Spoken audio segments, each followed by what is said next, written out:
Na obisku.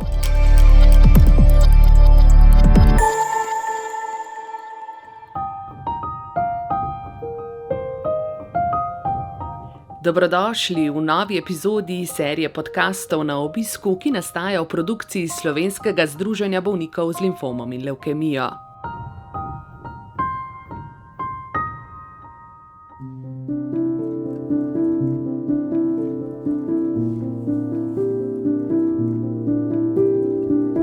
Dober dan in prav lepo pozdravljeni v novi izdaji podcasta Na obisku. Ja, podcasti postajajo v teh dneh, teh tednih hudo aktualna zaželena reč in njegova avtorica sem Slavka Vrajovič Hajdenkumar. Naša sogovornica v tokratni epizodi pa je Ajda Cvelbar. Ajda Cvelbar je zagovornica mladih z izkušnjo raka v Združenju limfom in levkemija ter hkrati tudi članica izvršnega odbora našega združenja. Je aktivna zagovornica mladih z izkušnjo raka tudi v različnih mednarodnih projektih. Sicer pa je Ajda Cvelbar mlada, zelo aktivna ženska, pevka v pevskem zboru, pa popotnica, po stroki pa diplomirana medicinska sestra in magistrica socialne gerontologije. Ajda, živjo in dobrodošla v novi epizodi podcasta. Živjo. Semle si prišla, ko tole snemava, ravno po kineziološki vadbi z Urošem Kožarjem, ki je že večletni strokovni sodelavec v programu celostne rehabilitacije za bolnike s krvnimi raki skupaj na poti do zdravja. Tvoja vadba danes je drugačna, pa vendar zanima me, kaj ti je ta program dal? Ja, zelo dobro vprašanje. Moj spomin na tiste čase je tak, ki ga sicer se mi zdi hočem nekako potlačiti po eni strani, po drugi strani je pa v bistvu ravno ta izkušnja srečanja z združenjem ena najboljših, ki jih lahko imaš v taki izkušnji. Se mi zdi, da sem združenje najdla v tistem času, ki mi je bilo v resnici zelo težko, ker sem uradno že vse zaključila, vsa zdravljenja dala čez, ker so mi vsi govorili, se zdaj si pa v redu, zdaj pa vse tako, kako mora biti, nazaj v normalo. V resnici pa niti približno ni še to normala zate, to je neko čisto drugo življenje, vse se vrtiš v teh bolnišničnih krogih, hodiš na preglede, neki tvoji vrstniki v bolnici se mogoče še vedno zdravijo ali pa tudi starejši, tako da si še vedno zelo vpet v te stvari. In se mi zdi, da se zelo iščeš, nikamor ne pašeš lih v tisto svojo družbo, nekako malo ven sekaš, tudi vizualno, še vedno si brez las, vas utrujen, in dejansko iščeš neko podporo na vse možne načine. Seveda je jaz imam veliko srečo in vem, da imamo mnogi to srečo, da imamo ob sebi starše, fante, punce, kakorkoli, ampak veš, da od njih ne moreš nekih informacij, nekega razumevanja pridobiti, ker te ne more razumeti v tem kontekstu, ali kako naj rečem. In zato ravno združenje je bilo meni res ena taka skupina ljudi, ki te dejansko razumejo, ki so že dali nekaj podobnega čez, ni nujno da isto, ampak nekako so hodili po tej poti in ti res stojijo ob strani. Ti podporni programi pa sploh se mi zdi, da tako niti nimaš občutka, kaj vse obstaja, dokler te nekdo ne pripelje do tega. Mene je zelo žal, da tudi že med zdravljenjem ne promovirajo bolj teh programov. Meni je sicer mami na vsake toliko, ajda pa dej poglej pa to pa sam takrat sem bila zelo tako zadržana. V nekem trenutku pa sam začutiš, da rabiš tisti nekaj več in takrat je pa fajn, da imaš dejansko to možnost nekaj zagrabati in se tega držati. In jaz od tistega dne, ko sem prišla v združenju, še nimam nobenega namena oditi, čeprav sem rekla, da malo bežim od teh stvari, ampak združenje je pa res ena druga družina, ki vem, da bom vedno tle sprejeta z vso to svojo prtljago onkološko in je res dober občutek, da si med svojimi ljudmi sprejet in da poleg tega ti še mogoče recimo kakšno fajn telovadbo, tako da veliko fajn stvari. in hkrati verjetno, čeprav odložiš svojo onkološko prtljago, kot si dejala, nikoli ne pozabiš na tiste postulate sekundarne preventive, kot je prehrana, kot je telesna vadba, kot je skrb za duševno zdravje. To je za vse nekdanje bolnike, ljudi z izkušnjo raka, tako mlade kot starejše, še kako pomembno. Ja, res je. Tudi se mi zdi, da znotraj združenja drugega nekako opominjamo s tem, z nekim takim načinom življenja. Še bolj kot to, da bi se nekaj strogo držali pravil, ker se mi zdi, da po zdravljenju imaš dosti teh pravil, da res živiš na polno, no? Da smo vsi nekako pričevalci enega dobrega življenja, ne glede na to, kar se nam je pač dogajalo. Ali zdaj zdravo ješ, se gibaš, to je vse fajn, ampak se mi zdi, da predvsem to, da si zadovoljen s tem življenjem, ki ga imaš in da tudi gradiš naprej tako življenje, na katerega pač boš ponosen, ko boš enkrat ga zaključil, da boš rekel, dobro sem živel. To je edini moj cilj življenja. In tudi v bistvu zanimiv je tudi eden od takih trenutkov znotraj zdravljenja, ki je bilo res hudo. In se spomnim enega trenutka, da sem pa prav tako si rekla, tudi če je to, res sem dobro živela. In ta občutek se mi zdi, da dokler tega sam ne doživiš, ne moreš tega razumeti, ampak pa to enkrat doživiš, pa doživiš tudi nek tak notranji mir, da v resnici je vse v redu. Mi se zelo vsi hrepenimo po nekih dosežkih, pa izobrazbi, pa službah, pa ne vem kaj, ampak se mi zdi, da to so pa tisti ključni trenutki, ki si tako, pa sej, v resnici nisem nekaj toliko veliko naredila, ampak to, kar je v redu in je dovolj in s tem sem pomirjena. In se mi zdi, da to so tiste take male, v bistvu velika spoznanja življenjska, ki se mi zdi, da pač res ostanejo tako s tabo. Se mi zdi, da so to izjemna življenjska spoznanja, ki ravno jih taka izkušnja človeku da prej, kot sicer morda se do njih dokopljamo naravno ali tudi ne. Se pravi, po 50. letu bi rekla. Se mi zdi, da ravno zaradi tega včasih malo štrlim ali pa se ne znajdem v neki družbi vrstnikov ali pa tako, kot sem rekla, da kar nikamor ne pašeš. Mogoče tudi zaradi tega, ker si odprl določene življenjske skrivnosti, kot tiste neke male Pandorine skrinjice in zdaj tega ne moreš več zapreti. Veš v bistvu toliko veliko v življenju, tistega res temeljnega, globokega in tega ne moreš več ne videti. In včasih je težko, ne vem, meni osebno, ne govorim zdaj za vse, ampak včasih v kakšnih debatah pa to, ko vidiš, kako si par stopenj naprej, pa ne, da bi se imela za nekaj več, ampak tako, veš, da določenih stvarih si nekako zelo pospešil na neki premici življenja. Po drugi strani seveda pa marsikaj si pa tudi na nasprotni strani. Jaz se velikokrat hecam, da sem spustila puberteto zaradi tega, ker sem bila takrat v bolnici in da še zdaj sem taka malo pubertetniška včasih, pa mulo kuham, pa ne vem kaj, zato ker mi je to stalno. To je pač malo izgovorno, ampak tako. Kot si me zelo prej dobro tako v hvalospevih napovedala, sem med drugim tudi gerontologinja, kar pomeni, da sem veliko v kontaktu s starejšimi ljudmi. In velikrat, ko se tako pogovarjaš, kaj tisto obžaluješ za nazaj. In lih to je tisto, da v resnici je cilj čim manj obžalovati, pa res na polno živeti. Meni je res tisto, kar pravijo carpe diem, da vsak dan probaš izkoristiti, pa to zdaj ne pomeni, da moraš vsak dan na Triglav. Samo to, da se nekako notranje poslušaš, pa probaš s tem nekako uštric hoditi. Sploh ni nujno, da delaš neke velike dosežke, ampak samo, da iščeš nek ta notranji mir in da tisto, kar narediš, da si s tem pomirjen, zadovoljen. In se mi zdi, da na tak način veliko lažje nekako krmaraš čez življenje. Tako. Kakšno dragocena sporočila. Ajda, si predstavnica mlajše generacije tudi v našem združenju in si zagovornica v resnici ljudi z izkušnjo raka, predvsem mlajše generacije, ki da ima specifične potrebe. Katere so te specifične potrebe, zakaj so drugačne, denimo, kot pri starejših bolnikih? To te sprašujem, ker si v resnici zelo kvalificirana za te odgovore, ker vem, da si pripravila delno tudi iz tega naslova magistrsko nalogo, ko si preučevala potrebe odraslih in starejših z izkušnjo raka, po raku v času rehabilitacije.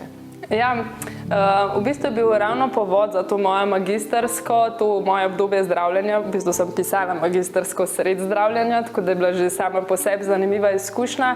Ampak ja, naslov je v bistvu izhajajoči iz tega osebne izkušnje. Jaz sem se zdravila že kot otrok, torej na pediatrični kliniki, pa tudi kot odrasla, torej na Onkološkem inštitutu, pa še na Hematu. Torej, kot otrok sem bila na pediatrični kliniki in že takrat se spomnim, že recimo postavljanje diagnoze. Meni zdravnik ni povedal diagnoze, mi je pa to tako zavil v nek tak čuden celofan, da je bilo meni tako jasen, da imam raka, ampak on mi tega ni upal povedati, ker ni bilo recimo mami zraven. In se mi zdi, da včasih neko ta se v bistvu gre v obe smeri, zdaj, ko razmišljam. Tudi s starejšimi se včasih pogovarjamo, kot otroci, se ta star ne bo več razumel. Tudi jaz velikrat ugotavljam, pač se mi zdi, da povedati moraš dejstva, slej ko prej boš pač zvedel, včasih jih dobiš na zelo brutalen način. Ampak sama obravnava se mi zdi, da je res prilagojena posamezniku. Zdaj starost je tudi tak malo relativen pojem. Nekdo je že lahko zelo odrasel pri mladih letih, nekdo pa še kot star, ni čist dorasel ali kakorkoli. Ampak se mi zdi, da je veliko takih specifik, recimo, če se zdaj spomnim te zadnje izkušnje, ko sem se zdravila na odraslem oddelku, že recimo taka stvar, kot je plodnost. Pa imaš pa za sosedo gospo, ki je 85 let stara, zraven eno 18-letnico ali pa recimo 20. Sigurno je to, za eno to sploh ne bo več relevantno, za drugo je pa v resnici ključno vprašanje lahko, če si pa želi ustvariti družino. In se mi zdi, da so tudi kakšne taka vprašanja, ali pa recimo že ta vizualni vidik, izguba las. Za marsikoga je to pač paše zraven. Recimo za moške načeloma ni to big deal, lahko pa tudi je. Tudi to ni zdaj dejavnik, da zdaj, ker sem pa moški, pa pač me ne moti. Jaz poznam ljudi, moški, ki so zelo navezani na svoje lase. Tako da se mi zdi, da res ta individualen pristop, da se res, jaz bi si želela več enega tako usmerjenega pogovora, pa da bi imel ti res že med zdravljenjem občutek, da je nekdo tam, ki ga lahko vprašaš. Ker kar je problem recimo pri zdravnikih, je to, da se zdaj vsi zavedamo, da so v pomanjkanju časa. Tudi ne upaš vprašati zato, ker šparaš njegov čas, ne zato, ker pač si ne upaš. Jaz vedno vem, da grem tako zelo efektivno, z nekim listkom napisanim, da slučajno ne bom preveč časa uporabila, ampak se mi zdi, da to recimo mi je malo manjkalo, tudi iz tega psihološkega vidika, da bi ti nekdo recimo tudi usmeril v končni fazi na kakšno društvo. Se so velike enih društv, ni nujno, da zbereš enega specifično, ampak tako, da bi bilo več te neke podpore, tudi pri tem, kako sam se pomagati. Sej je tudi tako. Jaz vem, da sem si v bistvu izboljšala situacijo s tem, ker sem sama bila zelo tako proaktivna, drugi so mi seveda pri tem pomagali. Tako. Zdaj, mladi v Slovenskem združenju bolnikov z limfomom in levkemija ste zelo aktivni in v bistvu z izpričanjem vaših potreb se je rodila tudi kampanja z imenom zelo pomenljivim Pridem takoj. Skupaj ste oblikovali vi mladi ljudje v združenju, torej ti Ajda, Martina Pinterič, Brina Žagar. Kaj nam prinaša ta kampanja in zakaj je tako pomembna? Jaz mislim, da kampanja je pomembna v prvi vrsti že zato, da se sploh prepoznava to grozno bolezen z groznim imenom, ki ga noben ne upa izreči, kot Lakenstein, da je to tudi med mladimi. Pač to je dejstvo in dejstvo je tudi, da bo vedno več tega med mladimi. Torej govoriva o raku tako, med mladimi in tako, srednjimi in starejšimi. Tako. Zdi se mi, da bo vedno več tega, tudi zaradi seveda napredka medicine. Tudi diagnostika je vedno boljša, tako da ni samo o tem, da zmer slab živimo. Sama kampanja pa tako, jaz jo gledam kot tako, kot sem prej opisovala, to neko skupino ljudi, ki ti je nekako blizu, v kateri se najdeš. Se mi zdi, da vsi, sploh pa mladi, no, smo sploh v tem času mogoče po zdravljenju, ne, ker takrat si ti sfokusiran samo na tisti en cilj preživeti, čim bolj ven prideti, ne, s čim manj posledicami, to je pa v bistvu to, ne. Se niti ne ukvarjaš zdaj, kaj si bo kdo mislil, ko boš ti tam. Vsaj moja izkušnja je taka, no, da takrat si ti, kot tisti konj s plašnicami, pa še en špegel bi mogel imeti pred sabo, ne. Pač vidiš sebe in vse se okoli tebe vrti, ne. Se mi zdi, da to je pač tudi tisti nek obramben mehanizem, ki te takrat žene naprej, ne, ker če bi se ti takrat ukvarjal še s celim svetom, ne, bi težko nekako dober čez prišel, ne, tako je pa zgleda tudi človeško telo, psiha, fiziologija tako narejena, da takrat si pač ti prvi in edini cilj tega, ne. Potem, kaj pa tega konca, ne, pa prideš v tisto, ne, normalo, ki pač ni več tvoja normala in se iščeš, ne, in potem eni zelo hitro se najdejo, ne, in veliko ljudi, to tudi opažam, no, si želi zelo hitro ubežati temu, ne, da sploh noče več slišati za to, da boh ne da ga spomniti, ne.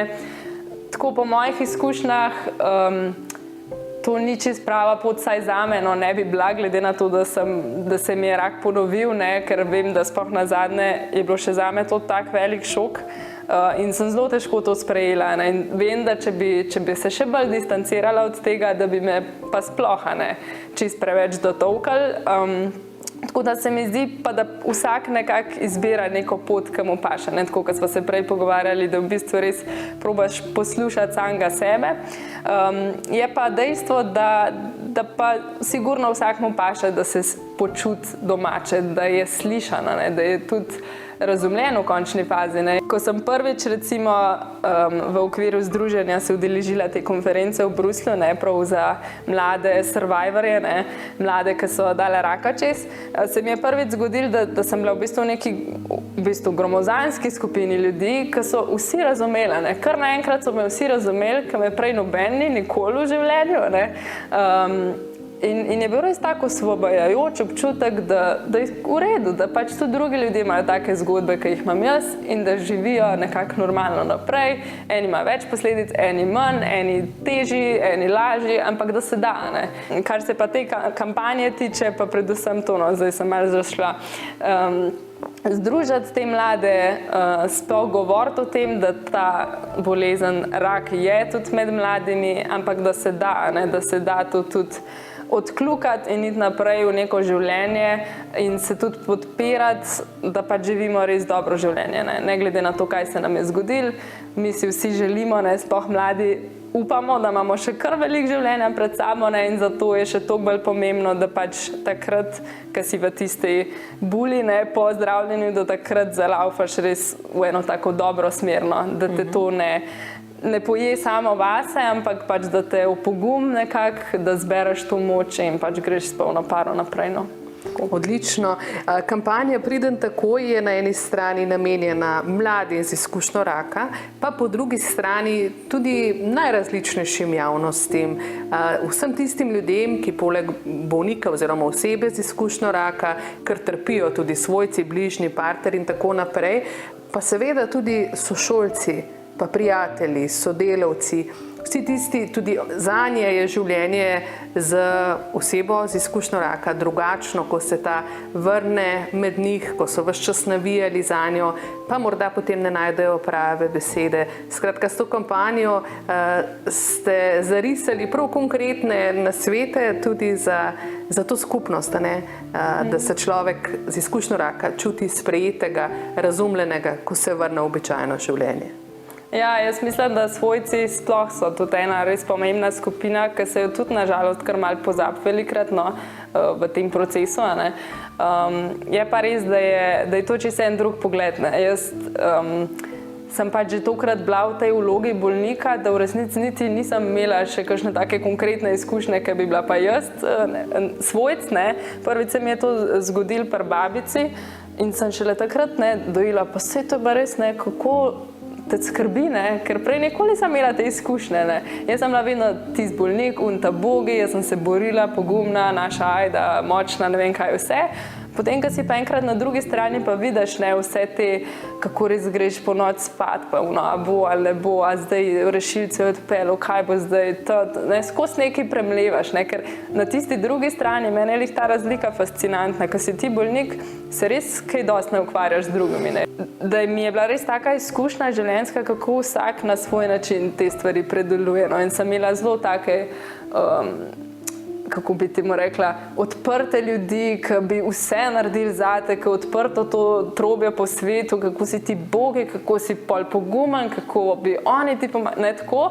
Pa ti je to mogoče malo tako, ok, pa imaš ljudi, ki se čisto zaprejo vase, ki imaš občutek, da si pač pozabljen in da jim dol visi po domače povedan, pa v resnici imajo na noter hude boje, ki jih mogoče šele na dolgi rok zveš ali pa sploh ne. Potem imaš vmes pa en kup, mislim, res spektar ljudi, od ljudi, ki ti, pošljajo kakšno pismo, pa je to nek način, nekdo ti neko darilo prinese, ena prijateljica mi je metala čips čez oken na onkološkem, pač to so ene take, mislim, res ima vsak svoj način in vse je v redu, tako je prav. Vse strategije, ki služijo posamezniku, pa nikomur ne škodijo, so čisto prave. Točno to. Tako. Ajda, omenjala si že med drugim tudi Bruselj, torej ta projekt Young Cancer Survivors, ki poteka pravzaprav v okviru misije RAK, Cancer Mission. To je projekt, program Evropske komisije in ti si kot predstavnica združenja LNL, Limfom in levkemija in zagovornica mladih z izkušnjo raka odšla v Bruselj, aktivno sodelovala na prvi konferenci, na drugi, če se ne motim, in zdaj te čaka tretja, in z svojim nastopom močno prepričala odločevalce in udeležence. Tako sem prebrala, koliko se bo za mlade izboljšalo tudi s pomočjo tovrstnih mednarodnih projektov. Kakšna je tvoja izkušnja? Ja, moja izkušnja je res pozitivna.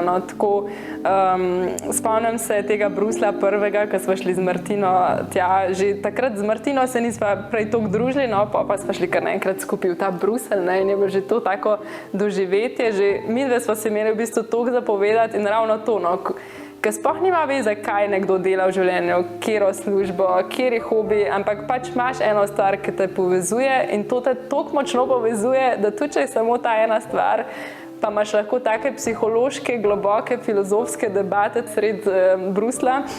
Že to mi je bilo recimo ena taka res močna izkušnja lanskega leta.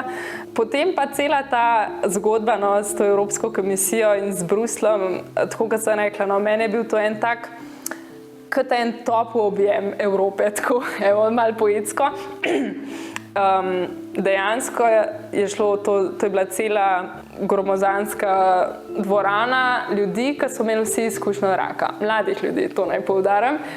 In meni je bilo že to nekaj tako osvežujočega, po eni strani seveda grozen, seveda nočeš, da imajo ljudje raka, sploh pa ne mladi, ampak po drugi strani pa res eno tako okolje, ker si pač res lahko rekel, kar si mislil. Nisi rabo razmišljaš o tem, da je, da so tvoji starši, občutljivi, pa jih nočeš preveč zasipati s kakšnimi temnimi mislimi ali pa da, nekoga niti ne zanimajo tvoje problemi in tako naprej. Tam si pač res lahko to izrazil, te skrbi, tudi skrb glede prihodnosti, kaj je tisto, kar te skrbi, kaj bi rad, da bi se v nadaljnih letih raziskvali na tem področju. Tako res so bile zanimive teme in jaz sem bila takrat čisto fascinirana. V bistvu je bila prva taka konkretna evropska izkušnja v smislu prav Evrope kot institucije tudi. Ker sem si prav tako rekla, mater, imamo srečo, da smo v Evropi, mi vsem v Evropski uniji. Pač kako je to res prav ena taka priložnost, da si dejansko slišan. Mene je bilo to res fascinantno, ker smo bili v isti sobi mladi z izkušnjo raka, svojci in odločevalci iz Evropske komisije, ki se ti pa res že kar malo zdi, tako. In te z vsem zanimanjem posluša in kima in si zapisuje. Tako res smo imeli vsi, se mi zdi, občutek, da pač nekaj bo iz tega. Se pravi, snovanje učinkovitih politik potrebuje informacije z prve roke. In pač jaz sem že tako pristaš res informacij z prve roke, prakse, da ni pač vse neka filozofija, nek tako izmišljen. In mi je bilo to res tako osvežujoče videti, da pač se da na tak način in to na evropskem nivoju. Ne tako, da se mi dve zdaj pogovarjamo pa svet rešujemo, ampak prav, da dejansko ljudje, ki imajo moč nekaj spremeniti, so se lotili tega na tak način. To mi je bilo čist nekaj osvežujočega in v resnici navdali z nekim takim upanjem tudi za prihodnost, ker se mi zdi, da zdaj marsikaj tako črno gleda, pa to se ne da, pa ono se ne da. In se mi zdi, da videti, da se res na takem nivoju delajo stvari na tak način, ki jaz osebno mislim, da je pravi, skozi prakso, izkušnje, podkovan seveda z neko stroko, se mi zdi ful dobro, da je res taka prava pot in da dejansko se bo še kaj spremenilo. Zdaj čistočen kaj, ne vem, to bom poročala po letošnjem najbrž Bruslu. To imate marca spet konferenco? Ja, marca. Je pa dejstvo, da je to povsod še dosti novo, se mi zdi, v Sloveniji sploh nimamo nekih, tako bi rekla, smernic prav za mlade z rakom, sploh mogoče v obdobju rehabilitacije, ki se mi že itak zdi čisto pozabljeno obdobje, ki bi pa v bistvu moglo biti ključno, ker seveda zdravljenje, da sploh prideš do tja, to definitivno, ampak pol pa kaj naprej, kaj od tam, v kakšno službo naj zdaj jaz grem, kdaj grem sploh lahko v službo, recimo meni je bil to veliko vprašanje, kdaj sem jaz sploh pripravljena iti delati. Kdaj sem pripravljena delati za 8 ur, jaz sem recimo konc faksa, počas bi si začela iskati službo, ampak sem bila v velikem precepu in ti tudi noben ne zna čisto jasno povedati. Tako da si prepuščen nekako sam sebi, svojim nekim notranjim občutkom in se mi zdi, da bi bilo fajno, da bi se tudi na tej ravni res brali te neke izkušnje mladih z rakom, pa njihovih svojcev, tako kot si rekla, da se naredi tudi neke konkretne načrte in aktivnosti. Vem, takrat ste upozorili na te specifične potrebe, na potrebo po psihosocialni pomoči mladim, tudi po zaključenem zdravljenju, ne nazadnje tudi po zaključeni rehabilitaciji. In potem takoj seveda vzporednica, ker do te mere seveda poznam programe Združenja LNL, da na nek način pa te stvari pri nas so urejene, če ne drugače, s pomočjo nevladnih organizacij, zagovorniških organizacij bolnikov, denimo program celostne rehabilitacije za bolnike s krvnimi raki, skupaj na poti do zdravja, ki ga že in leta sofinancira Ministrstvo za zdravje in pri njem sodelujejo in ga izvajajo strokovnjaki. Pa potem imamo v mislih torej to platformo posvetuj.se, kjer je tako svojcem kot bolnikom, ljudem z izkušnjo raka na voljo pravzaprav psihosocialna pomoč.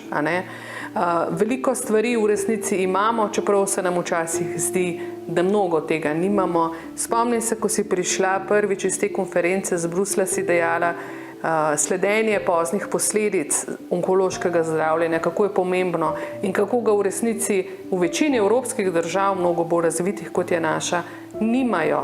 Pri nas ga bolniki imajo oziroma ljudje z izkušnjo raka so že davno morda zaključili z zdravljenjem. Včasih šele pogled na tuje pokaže, kaj imamo, ko smo bili recimo da hudo bolni. Kot pravi profesor Zver, problem je biti srednje bolan v Sloveniji. Kaj praviš? Ja, tukaj bi se kar strinjala s profesorom Zverjem. Jaz se spomnim že v Bruslu, sva bili z Martino včasih prav šokirani, se prav spomnim, da sva se tako pogledali, kako pa tega tam ni, če pa to pri nas, kot da smo mi zdaj najslabši. Ampak res se zamisliš, kaj mi imamo. Sploh ta res kvaliteta te zdravstvene oskrbe, jaz mislim, da tako, kot si rekla, dokler nisi enkrat res bolan, pač tega ne veš. Jaz vem, sem tudi dosti v teh zdravstvenih krogih, vem, da je veliko težav znotraj zdravstva, pa tudi širš, ampak moja osebna izkušnja, jaz sem bila vedno zelo zadovoljna, res. Ko si enkrat znotraj onkološkega inštituta recimo, ali pa HIMA, to si že na varni strani, Pride do tja, je pa druga reč, in tam velikrat zataji, ta diagnostika, kam zdaj specialisti, ki se ti ping-pong žogca podajajo sem pa tja, to se mi zdi problem. Ko si pa enkrat not, pa pač se nasloniš nazaj in se prepustiš in res lahko zaupaš. Meni je bilo to sem vedno imela res tak občutek. Ljudje vejo, kaj delajo, držijo se nekih smernic, standardov. Tudi, sem bila tudi že kdaj v tujini po bolnicah, že na praksi, pa včasih pa tudi kot pacient. Pa me je presenetilo, da recimo v neki bolnici niso sploh rokavic imeli gor, ker so jemali kri, pa se je meni zdelo to taka osnova. Tako da marsikaj mi imamo, pa se tega ne zavedamo, to je dejstvo. Ena stvar je tudi ta sledenje poznih posledic, mogoče je bilo ravno to tista stvar, pri kateri sva se z Martino presenečeno spogledali, kako da tega drugi nimajo. Ker seveda, ko nekaj imaš, pa imaš že več let, se ti pol hitro to zdi samoumevno. In tudi mi dve obe z Martino, vsaj zase, jaz sem hodila že na ti preglede v ambulanto. Na Onkološkem inštitutu. Tako, ja. V bistvu pregled kot vsak pregled, pri zdravniku, samo da ti mogoče malo večji šopek napotnic dajo samo tako za to, če ne. In je res tisti nek dober občutek, da pač tudi če kaj se bo zgodil, da boš tam. Ravno to, kar sem prej omenila, si že tam, bojo poskrbele. Kar se pa tiče programov, se mi zdi, da to je pa sploh en velik luksus. Tako kot sem rekla že prej, meni se zdi samo škoda, da tega ne veš že tekom zdravljenja, da se tega ne poudarja, ker to meni osebno je po mojem rešilo življenje, vsaj tisto obdobje, ker je res toliko ene ponudbe. Telovadba recimo se mi je zdela izjemno dobra. Jaz se spomnim, ko sem začela pri Urošu, ko sem prvič prišla, itak sem rušila povprečje totalno starostno, sem si mislila, joj, kaj jaz tle delam, pol jaz začnem tisti malo delati, sem ugotovila, da itak nič ne moram, da sem toliko švoh, da komi sledim tistim starejšim tam na ekrančku, takrat smo imeli še prek Zooma. Potem mi je bilo pa neverjetno opazovati v bistvu ta lasten napredek, kako vsakeč, ko sem prišla, ne vem, smo imeli torke ali četrtke na tisti Zoom, doma sem si vse naštimala, cela soba je bila samo temu namenjena, na tisti telovadbi, in potem sam pri sebi vidiš ta napredek in tudi vidiš napredek drugih ljudi. Se spomnim ene gospe, ki je imela za uteži flaše vode ali konzerve. In se mi je zdelo toliko prisrčno, pol pa jih spoznaš, pa malo poklepetaš, pa vidiš, kako pa oni, pa tudi vidiš, kako tudi oni vedno več zmorejo, pa vidiš med drugim, kako jim lase rastejo, ker naenkrat smo bili vsi že dolgolasi. In se mi zdi, da to je tisto življenje, ki se pol dogaja, da nisi tam nek subjekt, neka številka, pa razumem tudi ta del, sej mora biti tako, če bi bilo že tam vse tako pocukran, ne bi bili tako uspešni zdravljenjem, ampak se mi zdi, da potem, ker vsega konc pa ti rabaš to neko podporo, življenje, prav tisto življenje, ki šprica ven iz onih ekranov, pa da se spet smejiš enim butastim zadevam. Take stvari se mi zdi, da so pomembne in res ta neka skupnost, ki se mi zdi, da vsaj pri našem združenju, da je res nastala. Vsaka ta skupina se nekako med sebojno poveže, seveda pol v nekem obdobju to tudi zapustiš, greš svoje življenje naprej, ampak je v redu, sej ne rabaš, ti imaš to neko skupno izkušnjo, pol, ko se pa po dolgem času spet srečamo, smo pa spet vsi skupaj in se imamo fajn in tako. In meni se zdi sploh ta ponudba, jaz se spomnim, ko sem začela, se mi je zdelo, da sem v enem hotelu, ker iz vseh strani je nekaj prihajalo, pa še prehrana, pa telovadba, pa tlele bi še ena psihološka pomoč, če slučajno rabiš. Ta se mi sploh tudi zdi ključna, je pa pri psihološki pomoči, vsaj po mojih izkušnjah, da to še najkasneje pride. Ker se mi zdi, da to je kljub vsemu neka travma in rab nekaj časa, da se to malo potensta, malo omedi, pa kar naenkrat pa ugotoviš, da v resnici pa je še zmer tam nekje. In takrat moraš ti začeti to reševati in to se mi zdi ključen namen tudi teh podpornih aktivnosti, da te res opogum, da se da in da se da dobro, kvalitetno živeti. K dobri kakovosti življenja zagotovo prispeva glasba. V tvojem imaš še posebno mesto, ker si aktivna kot pevka v pevskem zboru. Res je, pojem v zboru Svetega Nikolaja, zdaj že kar nekaj let, pa že prej sem pela v drugih zborih, se mi zdi, da je to ena taka stvar, ki me te navda s tisto neko energijo, tako. Je pa tudi zborno, zdaj, ki si že to omenila, imel tudi eno tako posebno vlogo v tej moji zgodbi, onkološki. Ker to je pa spet ena velika skupnost, ne, to je recimo 30-40 ljudi. In seveda, ne, mogoče v tem kontekstu zbora sem še najbolj začutila pridem nazaj, ne, ime te kampanje. Ker sem dejansko pol prišla nazaj s čist ne obrito glavo, mislim obrito, brez las tako.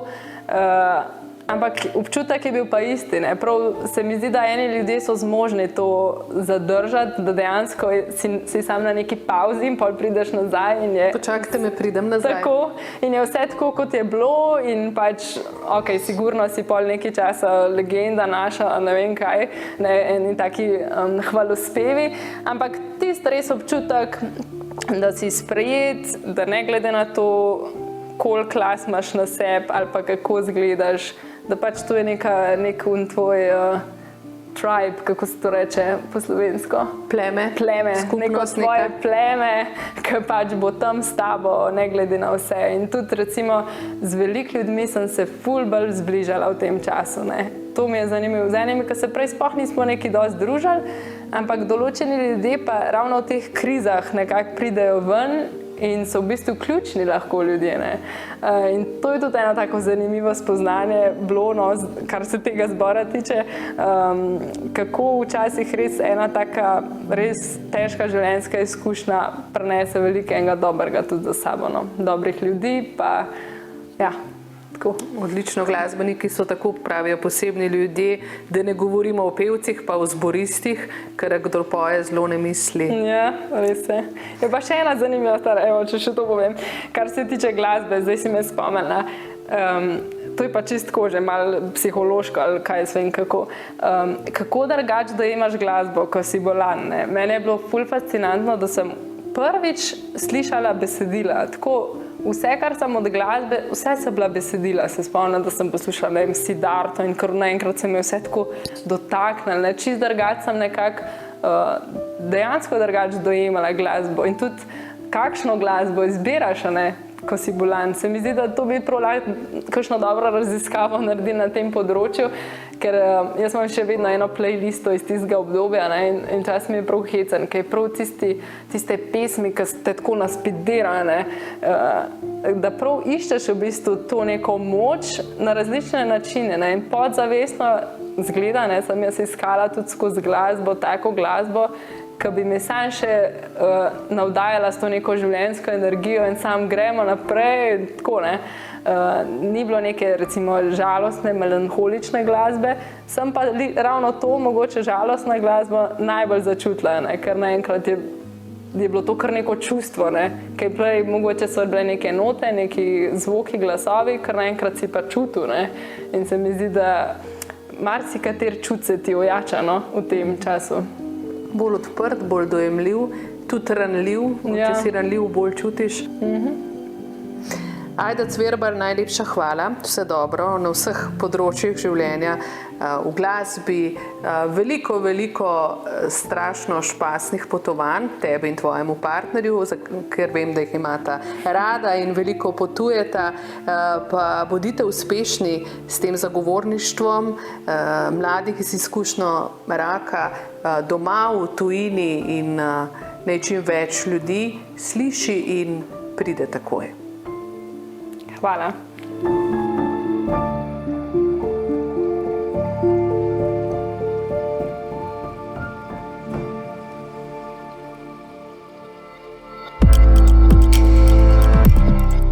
Na obisku.